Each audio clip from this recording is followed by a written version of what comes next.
하나님의 말씀 에베소서 6장 12절부터 18절까지 다 같이 읽겠습니다. 우리의 씨름은 혈과 육에 대한 것이 아니요 정사와 권세와 이 어둠의 세상 주관자들과 하늘에 있는 악의 영들에게 대함이라. 그러므로 하나님의 전신갑주를 취하라. 이는 악한 날에 너희가 능히 대적하고 모든 일을 행한 후에 서기 위함이라. 그런즉 서서 진리로 너희 허리띠를 띠고 의의 흉배를 붙이고 평안의 복음에 예비한 것으로 신을 신고 모든 것 위에 믿음의 방패를 가지고 이로써 능히 악한 자의 모든 화전을 소멸하고 구원의 투구와 성령의 검 곧 하나님의 말씀을 가지라. 모든 기도와 간구로 하되 무시로 성령 안에서 기도하고 이를 위하여 깨어 구하기를 항상 힘쓰며 여러 성도를 위하여 구하고. 아멘. 이 땅에 세워진 교회와 구원받은 성도들은 거룩한 싸움을 싸우도록 부르심을 입었습니다. 디모데후서 2장 3절 4절에 보면 구원받은 성도들은 그리스도 예수 안에서 좋은 군사로 모집된 자들이라고 말합니다. 이처럼 지상에 세워진 교회는 철저히 마귀의 세력과 대항하여 전투하는 교회이어야 합니다. 반면에 천상에 완성된 교회는 최종적인 승리를 쟁취한 교회입니다. 이것을 요한계시록 7장과 14장에 등장하는 14만 4천을 통해서 우리에게 보여주고 있습니다. 자, 요한계시록 7장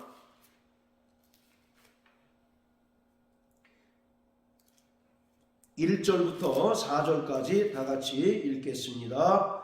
2일 후에 내가 내 천사가 땅 네 모퉁이에 선 것을 보니 땅의 사방의 바람을 붙잡아 바람으로 하여금 땅에나 바다에나 각종 나무에 불지 못하게 하더라. 또 봄에 다른 천사가 살아계신 하나님의 인을 가지고 해 돋는 데로부터 올라와서 땅과 바다를 해롭게 할 권세를 얻은 네 천사를 향하여 큰 소리로 외쳐 가로되 우리가 우리 하나님의 종들의 이마에 인치기까지 땅이나 바다나 나무나 해하지 말라 하더라. 내가 인 맞은 자의 수를 들으니 이스라엘 자손의 각 지파 중에서 인 맞은 자들이 14만 4천이니 4절에 기록하고 있는 이스라엘의 인 맞은 14만 4천은 혈통적 유대인을 가리키는 것이 결코 아닙니다. 이것은 이방인과 유대인들 가운데 구원받은 성도들을 가리키는 교회를 말하고 있습니다. 그런데 7장에 등장하는 인맞은 14만 4천은 이 땅에서 큰 환난을 견디고 또 마귀의 세력들과 치열한 영적인 전투를 벌이는 교회를 가리킵니다. 14절에 보면 내가 가로되 내 주여 당신이 알리이다 하니 그가 나더러 이르되 이는 큰 환난에서 나오는 자들인데 어린 양의 피에 그 옷을 씻어 희게 하였느니라. 이렇게 말씀합니다. 즉 7장에 등장하는 인맞은 14만 4천은 이 땅에서 수많은 박해와 환난을 견디며 마귀의 세력들과 치열하게 영적 전투를 벌이는 전투하는 교회를 가리킵니다. 반면에 14장 1절부터 5절까지 다 같이 읽겠습니다. 또 내가 보니 보라 어린 양이 시온산에 섰고 그와 함께 14만 4천이 섰는데 그 이마에 어린 양의 이름과 그 아버지의 이름을 쓴 것이 있도다. 내가 하늘에서 나는 소리를 들으니 많은 물소리도 같고 큰 뇌성도 같은데 내게 들리는 소리는 검은 고 타는 자들의 그 검은 고 타는 것 같더라. 저희가 보좌와 내 생물과 장로들 앞에서 새 노래를 부르니 땅에서 구속함을 얻은 14만 4천인 밖에는 능히 이 노래를 배울 자가 없더라. 이 사람들은 여자로 더불어 더럽히지 아니하고 정절이 있는 자라. 어린 양이 어디로 인도하든지 따라가는 자며 사람 가운데서 구속을 받아 처음 익은 열매로 하나님과 어린 양에게 속한 자들이니 그 입에 거짓이 없고 흠이 없는 자들이더라. 7장에 등장하는 인맞은 14만 4천과 달리 14장에 나타나는 14만 4천은 어린 양 예수 그리스도와 함께 시온산에 서 있어서 보좌와 내 생물과 장로들 앞에서 새 노래를 부르고 또 예수 그리스도께 영광을 돌리는 그러한 존재들입니다. 그래서 이 땅에 세워진 지상교회는 철저하게 마귀의 세력들과 전투하는 교회이고, 천상에 완성된 교회는 최종적인 승리를 쟁취하여 보좌와 내 생물과 장로들 앞에서 새 노래로 하나님을 영화롭게 하는 자들인 것을 알 수가 있습니다. 이처럼 구원받은 성도들의 신앙생활 자체가 보이지 않는 악의 영들과의 영적인 싸움입니다. 그렇기 때문에 우리는 어떤 물리적인 힘을 배양하거나 육체적인 힘을 증강시켜서는 결코 영적인 싸움에서 승리할 수 없습니다. 그래서 사도 바울은 11절과 13절에서 반복적으로 하나님의 전신갑주를 입고 또 하나님의 전신갑주를 취해야 한다라고 말씀하고 있습니다.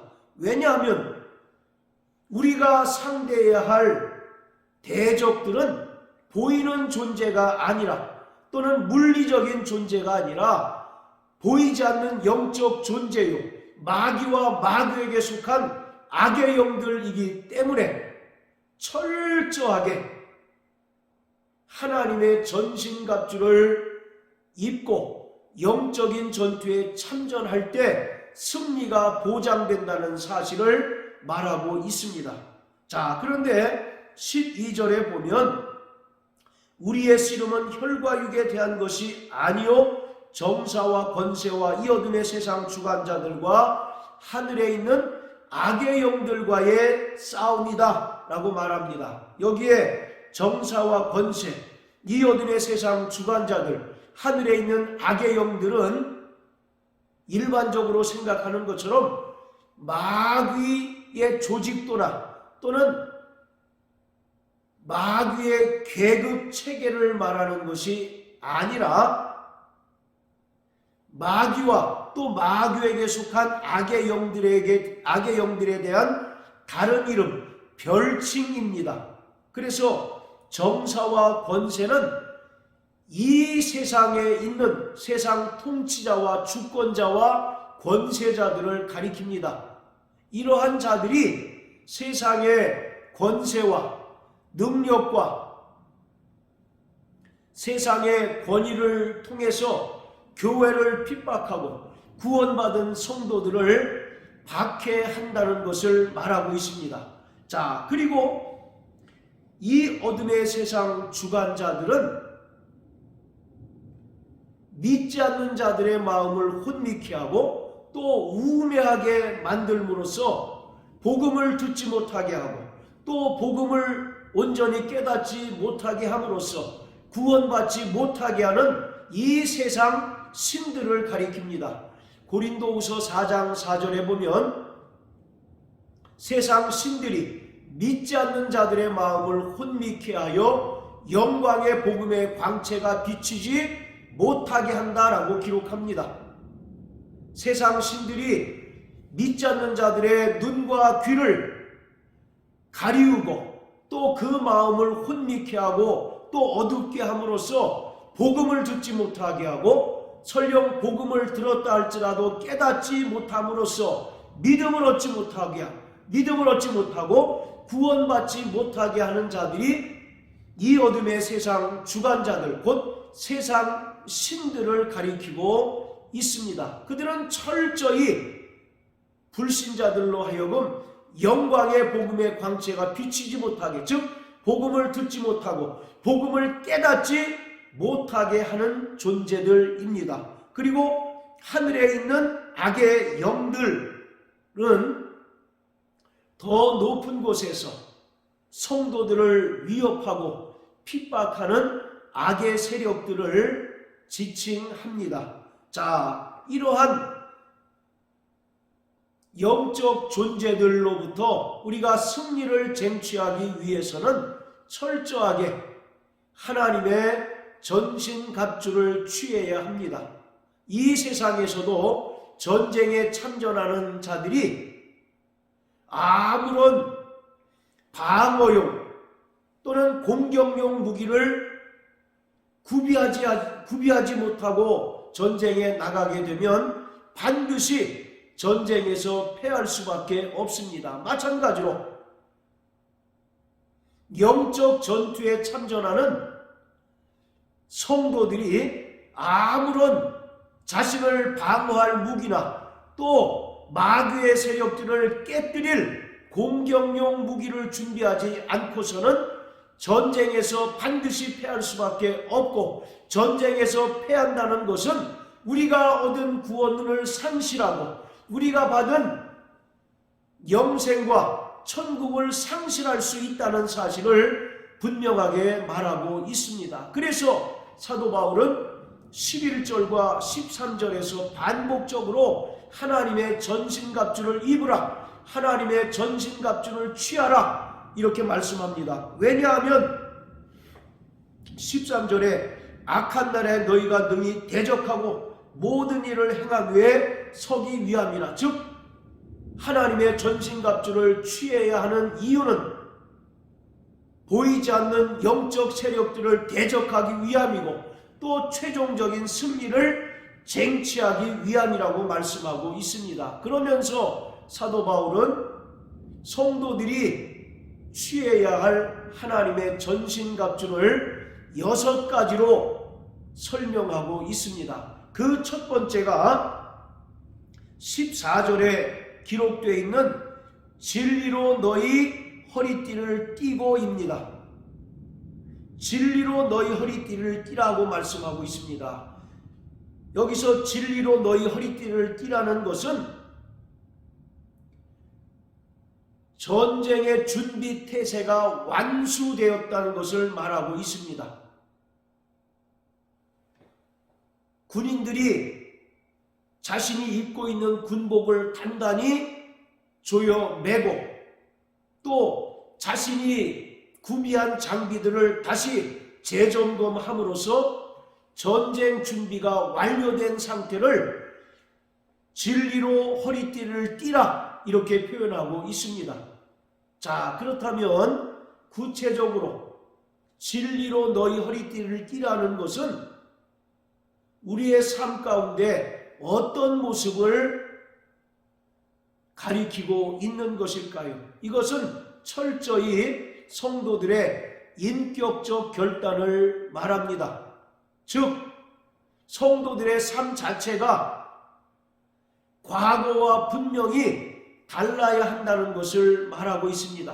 과거에는 마귀에게 속하여 마귀가 끄는 대로 무절제하고 방탕하고 아무렇게나 사는 삶을 살았다면 구원받은 이후에는 성령 하나님께서 인도하시고 이끄시고 또 돌보심으로 말미암아 하나님의 거룩하심과 같이 성도들의 삶이 거룩해야 한다는 것을 말하고 있습니다. 그래서 구원받은 성도들은 마음에 품은 생각과 또 실제의 삶이 하나님 보시기에 거룩하고 하나님 보시기에 의로운 삶을 살아내야 한다는 것을 바울은 진리로 너희 허리띠를 띠라고 말씀합니다. 에베소 4장 22절부터 24절까지 보면 유혹의 욕심을 따라 썩어져가는 구습을 따라 살지 말고 심령으로부터 새롭게 변화를 받아서 하나님을 따라 의와 거룩함과 진리로 지으심을 받은 새 사람을 입으라, 이와 같이 말씀하고 있습니다. 이처럼 구원받은 성도들이 진리 안에서 새 사람이 되고 변화된 삶을 살아낼 때 진리가 우리를 보증해 주시고 진리가 우리를 철저히 보존해 주신다는 사실을 우리는 분명히 깨달아야만 합니다. 자, 그리고 두 번째로는 14장 14절 하반절에 보면 의의 흉배를 붙이라, 이와 같이 말씀하고 있습니다. 적들이 화살을 쏘게 되는데 화살을 쏘는 그 타겟은 우리의 심장입니다.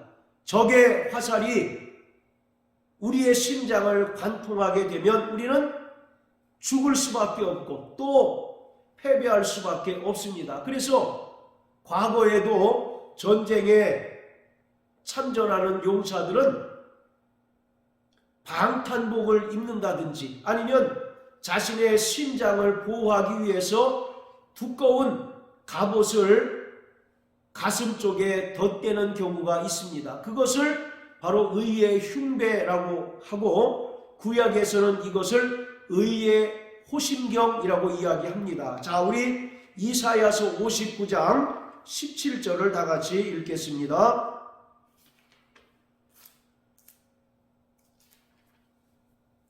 이사야 59장 17절 의로 호심경을 삼으시며 구원을 그 머리에 써서 투구를 삼으시며 보수로 속옷을 삼으시며 열심을 입어 겉옷을 삼으시고, 여기서 의로 호심경을 삼으시며 라고 되어 있습니다. 호심경이라고 하는 것은 갑옷이라는 것입니다. 즉 자기의 심장을 보호하기 위해서 가슴 쪽에 방탄작용을 할 수 있는 그런 갑옷을 덧대는 것을 흉배 또는 의의 호심경이라고 이렇게 이야기합니다. 이 말은 하나님께서 구원받은 성도들에게 주신 의를 우리가 나타내는 삶을 살아야 한다는 것을 말합니다.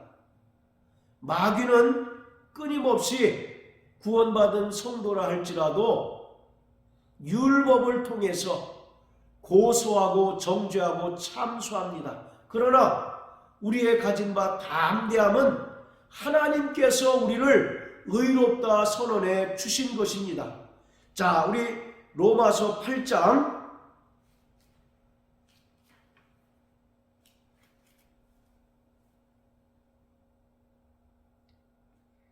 자, 31절부터 34절까지 다 같이 읽겠습니다. 그런즉 이 일에 대하여 우리가 무슨 말 하리요? 만일 하나님이 우리를 위하시면 누가 우리를 대적하리요? 자기 아들을 아끼지 아니하시고 우리 모든 사람을 위하여 내어주신 이가 어찌 그 아들과 함께 모든 것을 우리에게 은사로 주지 아니하시겠느뇨? 누가 능히 하나님의 택하신 자들을 송사하리요? 의롭다 하신 이는 하나님이시니 누가 정죄하리요? 죽으실 뿐 아니라 다시 살아나신 이는 그리스도 예수시니 그는 하나님 우편에 계신 자요 우리를 위하여 간구하시는 자니라. 33절에 보면 누가 능히 하나님의 택하신 자들을 송사하리요? 의롭다 하시는 하나님이시니 라고 말합니다. 마귀는 끊임없이 율법을 통해서 성도들의 과거의 죄를 들춰내고 우리의 불의를 들춰내고 참수하고 고소하고 정죄합니다. 그러나 하나님께서 우리를 의롭다 선언해 주셨고 또 죽으셨을 뿐만 아니라 다시 살아나셔서 하늘 보좌에 좌정하신 예수 그리스도께서 우리를 위하여 친히 중보해 주신다고 말씀하고 있습니다. 그렇기 때문에 구원받은 성도들은 마귀와 그에게 속한 악령들이 율법을 통해서 우리를 끊임없이 정죄하고 참소할지라도 하나님께서 우리에게 은사로 선물로 주신 의로 말미암아 믿음의 담력을 가진 자가 되어야 합니다. 그럴 때 우리는 마귀의 공격을 효과적으로 방비하고 승리할 수가 있는 것입니다. 그것을 사도 바울은 의의 흉배를 붙이라고 표현하고 있습니다. 자, 그리고 15절에 보면 평안의 복음에 예비한 것으로 신을 신고 라고 말씀하고 있습니다. 영적 전쟁에 참전한 성도들은 복음을 듣고 평안함을 누릴 수 있어야 한다는 것을 말합니다.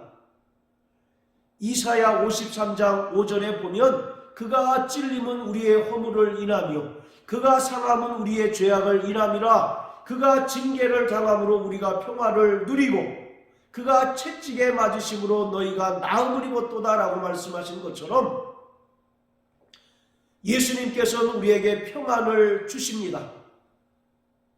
요한복음에 기록하기를 평안을 너희에게 주노니 이것은 세상에서 줄 수 없는 평안이다 라고 말씀하고 있습니다. 우리가 예수 그리스도께서 전파하신 복음을 듣고 깨달을 때 하늘의 평안과 하늘의 기쁨과 하늘의 위로가 충만히 임하게 됩니다. 그렇기 때문에 이 땅에서 무슨 일을 당하고 무슨 어려운 일을 직면했다 할지라도 성도들은 주님이 주신 평안으로 말미암아 주님이 주신 기쁨과 참된 안식으로 말미암아 어떠한 상황이라 할지라도 능히 극복하고 승리할 수 있게 됩니다. 그것을 바울은 평안의 복음에 예비한 것으로 신을 신어라 이와 같이 말씀합니다. 날마다 복음을 듣는 자들에게는 주님이 주시는 평안으로 평안할 수 있습니다. 주님께서 주시는 평안이라고 하는 것은 아무 일이 없는 평안을 말하는 것이 결코 아닙니다. 성경에서 말하는 바로 샬롬이라고 하는 것은 아무런 일도 벌어지지 않는 상태에서 누리는 것을 말하는 것이 아닙니다. 그것은 무사태평이고 무사안입니다. 성경에서 말하는 평안이 아닙니다. 평안이라고 하는 것은 전쟁 중에서 누리는 것으로서 참 평안은 주님께서 주시는 것입니다. 그럴 때 우리는 능히 전쟁 중이라 할지라도 모든 악의 공격들을 효과적으로 방비할 수 있습니다. 자, 그리고 16절에 보면 모든 것 위에 믿음의 방패를 가지라 이와 같이 말씀합니다. 이로써 능히 악한 자의 모든 화전을 소멸하라. 여기서 화전이란 말은 불화살을 말합니다. 악한 자들이 불화살을 쏘므로써 교회를 무너뜨리고 우리의 가정을 무너뜨리고 성도들의 믿음을 무너뜨리려고 혈안이 되어 있습니다. 그러나 우리는 끝까지 믿음의 방패로서 악한 자들의 불화살을 소멸하고 능히 방비할 수 있어야 합니다. 자, 그리고 17절에 보면 구원의 투구를 준비하라고 말씀합니다. 영적 전쟁에 참전한 성도들은 구원의 확신이 있어야 합니다. 구원의 확신이 없는 자는 영적인 전투에서 반드시 패할 수밖에 없습니다. 영적인 전투에서 반드시 실패할 수밖에 없는 것입니다.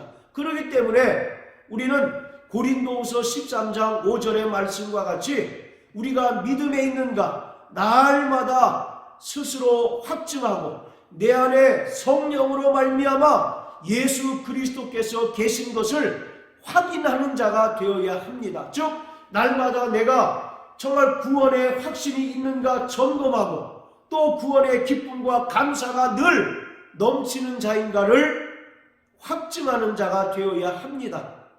다시 말씀드리지만 구원의 확신이 없는 자는 영적인 전투에서 반드시 패할 수밖에 없습니다.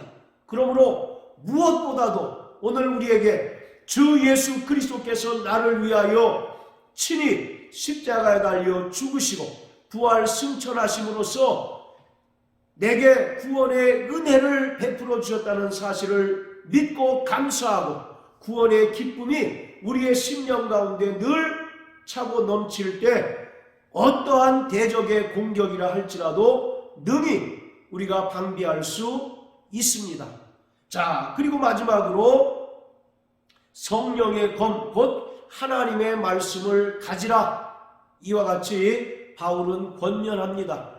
앞에 나온 5가지, 진리의 허리띠를 띠고 의의 흉배를 붙이고 평안의 복음에 예비한 것으로 신을 신고 믿음의 방패를 가지고 구원의 투구를 쓰라는 것은 적의 공격으로부터 자신을 보호할 수 있는 방어용 무기입니다. 그러나 유일하게 적을 한 번에 제압할 수 있는 공격용 무기가 있는데 그것이 성령의 검, 곧 하나님의 말씀입니다. 마태복음 4장에 보면 예수님께서도 광야에서 40일 동안 금식하고 죽이신 후에 마귀로부터 3번의 시험을 받으셨습니다. 마귀로부터 3번의 시험을 받으셨을 때 주님께서 마귀의 시험을 효과적으로 제압하고 마귀의 시험을 이길 수 있는 원동력은 기록된 말씀이었습니다. 기록되었으되 사람이 떡으로만 살 것이 아니라 하나님의 입으로부터 나온 말씀으로 살아야 할 것이다 라고 말씀하시면서 첫 번째 시험을 이기셨습니다. 자, 우리 마태복음 4장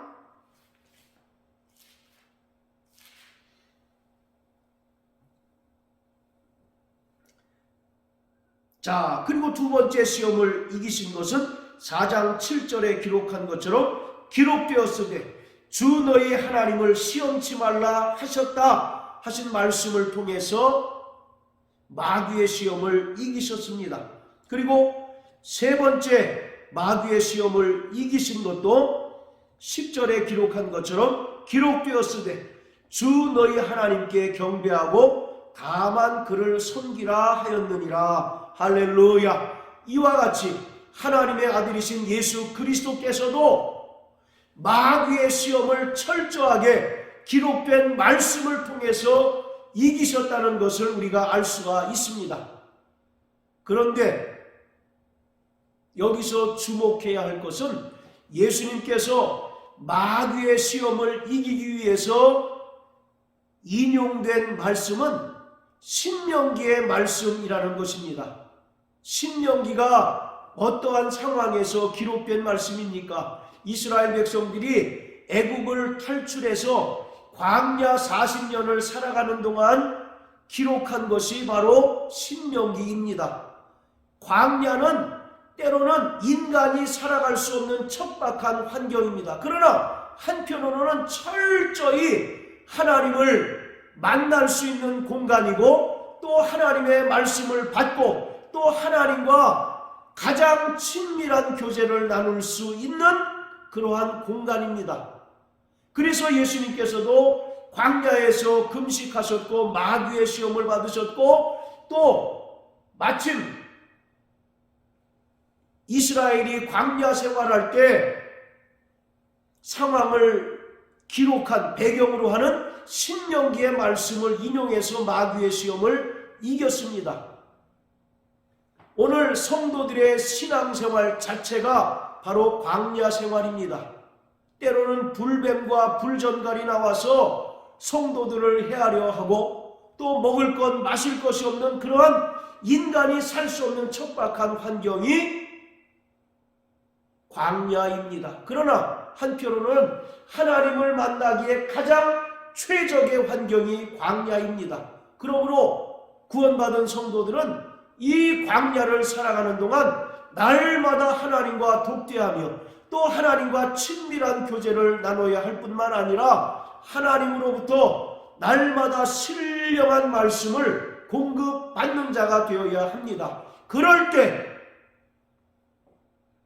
마귀의 시험을 이기고 마귀의 공격을 일거에 제압하고 승리할 수 있습니다. 히브리서 4장 12절에 보면 하나님의 말씀은 살았고 운동력이 있어서 좌우의 날선 검과 같이 예리하다라고 말씀하고 있습니다. 대적을 한 번에 제압할 수 있는 날카로움이 하나님의 말씀에는 있습니다. 그렇기 때문에 오늘 우리는 날마다 하나님의 말씀으로 무장하고 하나님의 말씀을 상고하고 하나님의 말씀을 통해서 하늘의 생명을 공급받는 자가 되어야 합니다. 그럴 때 마귀의 공격으로부터 자기 자신을 보호할 수 있을 뿐만 아니라 마귀의 공격을 일거에 제압해서 영적인 전쟁에 승리할 수 있게 됩니다. 그러므로 사랑하는 성도 여러분, 영적 전투에서 승리하는 자 되시길 주님의 이름으로 축복합니다. 오늘날 많은 사람들이 자신의 건강을 위하여 연습을 합니다. 또 자기의 부족한 지식을 채우기 위해서 여러 가지 노력을 합니다. 그런데 안타까운 것은 구원받은 성도들이 자신의 영혼을 살리고 또 자신의 영혼을 승리로 이끄는 하나님의 말씀에는 무관심하다는 것입니다. 시편 1편에 기록한 것처럼 복 있는 자는 악인의 꾀를 쫓지 아니하고 주야로 하나님의 말씀을 묵상하는 자니 이러한 자들은 과실이 시절을 맺음과 같이 범사에 형통하다라고 말씀하고 있습니다. 우리는 늘 하나님의 말씀을 묵상하고 늘 하나님의 말씀을 상고하는 자가 되어야 합니다. 늘 하나님의 말씀과 기도로 거룩한 삶을 살아내야 합니다. 그럴 때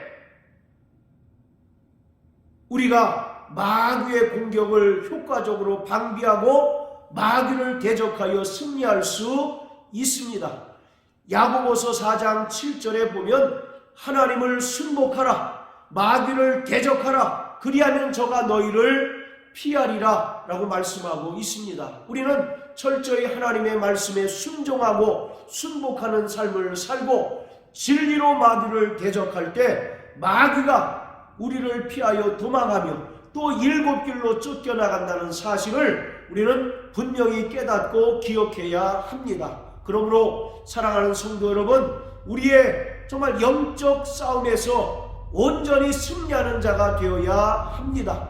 그러기 위해서는 바울이 권면하는 것처럼 날마다 하나님의 전신갑주를 취하고 자신을 방비하고 성령의 검 곧 하나님의 말씀을 통해서 마귀를 대적하고 마귀에게 속한 모든 악한 영들을 대적해야 합니다. 그럴 때 우리는 승리를 쟁취하고 또 최종적인 승리를 보장받을 수 있습니다. 할렐루야!